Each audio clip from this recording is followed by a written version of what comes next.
before the Common Era. And in 586 before the Common Era, the Beit HaMikdash, the temple, is burned. And this thus begins the doom oracles of Yehezkel. And many of us have read the doom oracles of Yehezkel. But now, in this week's Haftarah, begins the program of restoration. It's restoration, and it climaxes with the instruction and the layout and the measurements using the ancient Hebrew cubit of the future Beit HaMikdash. That's the vision. The vision came to Yehezkel in 572 before the Common Era. It was a vision of the future Beit HaMikdash temple. And its altar was the core, the very center, and is the center of our Sidra today. The altar is the center of this week's Sidra. Don't forget also that Yahweh has a great plan of resettlement in the homeland. That's the pattern. Yahweh has a great plan for resettlement in the homeland, and it's all to do with altars. But there's many misunderstandings because there is so much rhetoric out there, and we are so far removed from the Torah and the ways of Moshe Rabbeinu. Let's turn, before we get into the Haftarah, to Tehillim, Psalm 40, verse 6. Psalm 40, verse 6.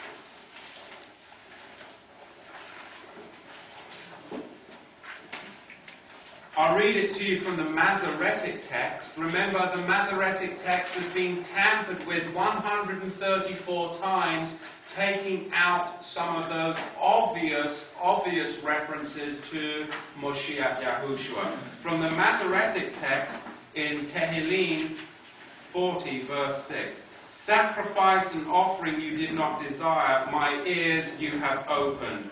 Burnt offering and sin offering you did not require. So many brethren will rip this verse out of context and say, see, Yahweh doesn't desire sacrifices, altars, all of that is in the past. They rip it out of context. But firstly, let's correct the text, because this is one of the anti-missionaries' renditions. Because what it tells us, according to the Dead Sea Scrolls, the Septuagint, which is the Greek translation of the most ancient Hebrew text, and of course it is verified by the book of Hebrews in the Brit Hadashah, is sacrifice and offering you did not desire, a body you have prepared for me. A body you have prepared for me. The Masoretic text changes that, but from the book of Hebrews, from the Hebrew text, the ancient text, the Septuagint, the Greek translation, we see it as a correct Yahushua prophecy. A correct Yahushua prophecy. A body you have prepared for me. But the anti-Yahushua missionaries have changed the Masoretic text, as I say, and I say time and time again. You need to check the text. We go by the testimony of one witness, or do we go by the testimony of two or three? The Dead Sea Scrolls, the Septuagint, and the book of Ephraim. We have our three witnesses. We only need two. Amen. Sacrifice and offering you did not desire, a body you have prepared for me. Burnt offering and sin offering you did not require. Then I said, behold, I come in the scroll of the Torah, or the scroll of the book. It is written of me. I delight to do your will, O my Elohim, and your Torah is within my lev, my heart. In the Hebrew, in verse 8, it's Bay. In the Hebrew, it says, Bay, it is not in the scroll of the book, it is written of me. It is with the scroll of the book, it is written with me. With the scroll of the book, it is written with me. I delight to do your will, O my Elohim, and your Torah is within my lev. Your Torah is within my heart. Now it's interesting, in the book of Ivrim, the book of Hebrews, they quote these verses, but they do leave out, the writer of the book of Hebrews leaves out, and your Torah is within my lev. I find that very interesting that that has been left out in the Brit Hadashah, because we know in Ivrim chapter 10 verse 17 this is quoted. Why would that be left out, I wonder? But this tells us that sacrifice is connected to what? The lev, the heart. Sacrifice is connected to the heart. Yahweh desires you to approach him from Brit Milah Halev, a circumcised heart.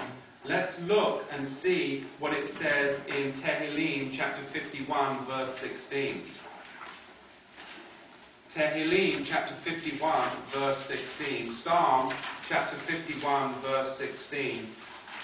For you do not desire sacrifice, or else I would give it. Many brethren again will rip that verse right out of context and say, see, there's no desire for sacrifice. That's all done away with. But let's look and see what it says in context. For you do not desire sacrifice, or else I would give it. You do not delight in burnt offering. The sacrifices of Elohim are a broken ruach, and a broken and contrite lev, heart. These, O Elohim, you will not despise. Do good in your good pleasure to Zion. Build the walls of Yerushalayim. Then you shall be pleased with the sacrifices of righteousness, Zedekah. With burnt offerings and whole burnt offering, then you shall offer bulls on your altar. The real purpose of sacrifice is from an inward place of brokenness. That is what our Yahweh wants. The real purpose of sacrifice is from an inward place of brokenness, not just throwing an animal upon the altar without the inward change. Yahweh wants a broken lev first. That's what he wants. And then in verse 19 it states that sacrifices are pleasing when done in the way Yahweh designed it, from a position of humbleness and a teachable lev. Yahweh does desire sacrifices the way he designed it.